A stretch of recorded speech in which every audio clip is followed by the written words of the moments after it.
உறுதிமொழி. நமது நாட்டின் விடுதலைக்காகவும் நமது மக்களின் உரிமைகளுக்காகவும் தமிழ் மண்ணிலிருந்து தீரத்துடன் போராடி உயிர் நீத்த எண்ணற்ற வீரர்களின் தியாகத்தை எப்போதும் போற்றுவேன். நமது அன்னை தமிழ் மொழியை காக்க உயிர் தியாகம் செய்த மொழிப்போர் தியாகிகளின் இலக்கை நிறைவேற்றும் வகையில் தொடர்ந்து பாடுபடுவேன்.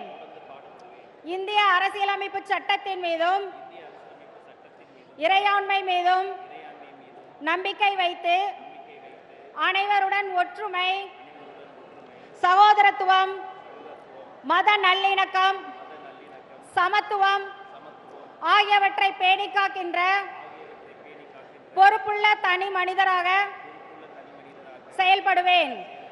மக்களாட்சி, மதச்சார்பின்மை, சமூக நீதி பாதையில் பயணித்து என்றும் மக்கள் நல சேவகராக கடமையாற்றுவேன் என உறுதியளிக்கின்றேன்.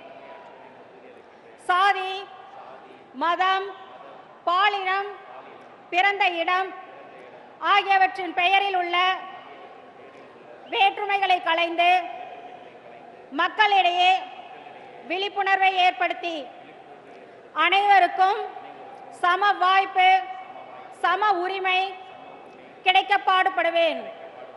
பிறப்புக்கும் எல்லா உயிர்க்கும் என்ற சமத்துவ கொள்கையை கடைபிடிப்பேன் என்று உளமாற உறுதியளிக்கின்றேன்.